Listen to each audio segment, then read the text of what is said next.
The reason that I became a comic was because, well, it wasn't even my idea. My first husband decided that I should be a comic. And he simply sent me out into the world and said, there you are, you're a comic.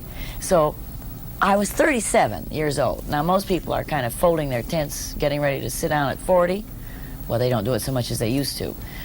But for me, life really began at 40 because that was about 3 years into the business, and by then I knew that I was hooked. I adored it, and I just love it.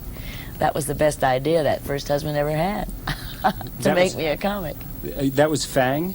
Well, no, Fang is a myth. Fang is not a real person, because he's something that I've made up in my mind. In other words, he is the receptacle. He's the receptacle of all the rotten jokes. In other words, Fang is a complete loser. There's nothing good about Fang. He's a drunk, he's lazy, he's stupid, he's inept, he can't do anything. All my characters are simply pigeonholes for certain kinds of jokes.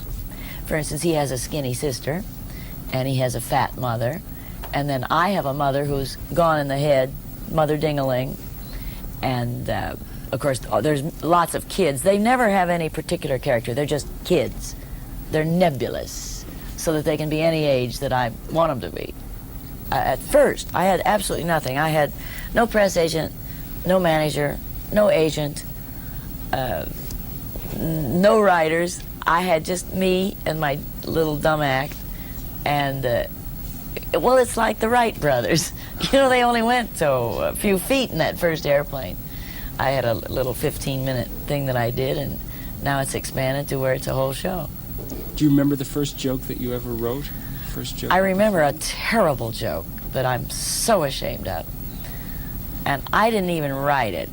It just got into the act somehow. It's the worst thing I've ever heard. I was talking to an imaginary group of gangsters and I'm the head gun mal. I'm the head of the gang. And I'm telling them with a cigarette dangling out of my mouth and a tam off to one side and a tight belt. I'm tough, you know. And I'm telling the guys, we're going to heist an underwear plant tonight, and I don't want no slips. Is that the